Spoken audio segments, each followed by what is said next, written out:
എരിചട്ടിയിൽ നിന്നും വറചട്ടിയിലേക്ക്. അങ്ങനെ വേണം പോർച്ചുഗലിന്റെ പ്രീ ക്വാർട്ടർ പ്രവേശനത്തെ വിലയിരുത്താൻ.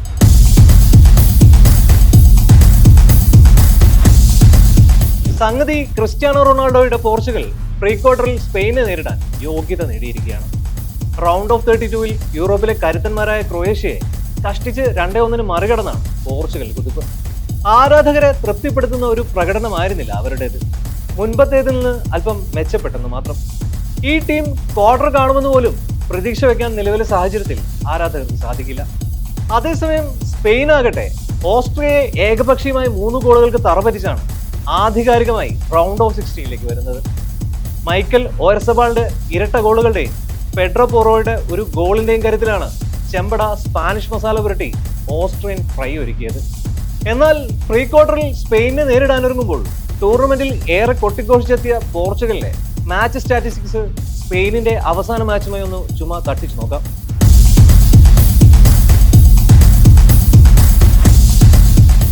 എതിരാളികളുടെ ഗോൾ മുഖത്തേക്ക് സ്പെയിൻ 22 ഷോട്ടുകൾ ഉതിർത്തപ്പോൾ പോർച്ചുഗലിലേത് 15 ഗോൾ ശ്രമങ്ങൾ മാത്രം. സ്പാനിഷ് പടയുടെ 22 ശ്രമങ്ങളിൽ 10 എണ്ണവും ഷോട്ട് ഓൺ ടാർഗറ്റിലായിരുന്നപ്പോൾ പറങ്കിപ്പടയുടെ ഗോൾ പോസ്റ്റിന് നേരെയുള്ള ആക്രമണം 3 എണ്ണം മാത്രം.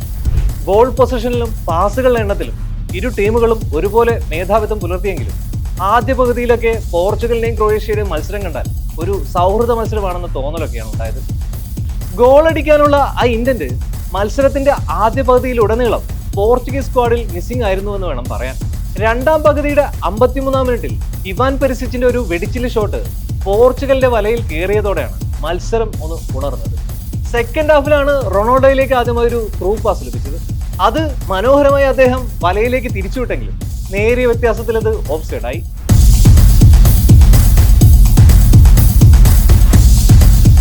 അതിനു പിന്നാലെ 63-ാം മിനിറ്റിൽ കോച്ച് റോബർട്ടോ മാർട്ടിനസ് 4 മാറ്റങ്ങൾ പോർച്ചുഗീസ് നിരയിൽ വരുത്തി.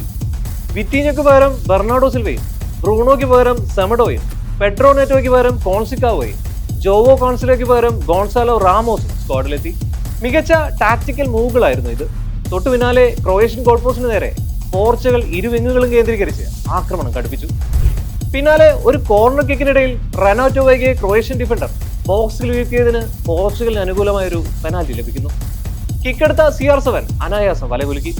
ക്രിസ്ത്യാനോയുടെ കരിയറിലെ ആദ്യ ലോകകപ്പ് നോക്കൌട്ട് ഗോൾ. ഒപ്പം ലോകകപ്പിലെ നോക്കൌട്ടിൽ ഗോൾ നേടുന്ന ഏറ്റവും പ്രായം കൂടിയ താരമായും ഈ 41-കാരൻ മാറി.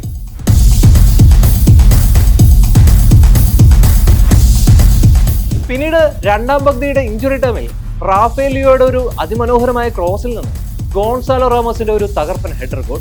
പോർച്ചുഗൽ ലീഡെടുത്തതോടെ ക്രൊയേഷ്യൻ താരങ്ങൾ പ്രത്യാക്രമണം കടുപ്പിച്ചു. ഫൈനൽ വിസിലിന് തൊട്ടു മുമ്പ് ക്രൊയേഷ്യ സമനില ഗോൾ കണ്ടെത്തിയെങ്കിലും അത് വാറിലൂടെ ഓഫ് സൈഡായി മാറുന്നു. ക്ലൈമാക്സും ആന്റി ക്ലൈമാക്സും ഒക്കെയായി ലൂക്ക മോഡ്രിച്ചിന്റെ ലോകകപ്പിലെ ലാസ്റ്റ് ഡാൻസിന് പരിസമാപ്തി.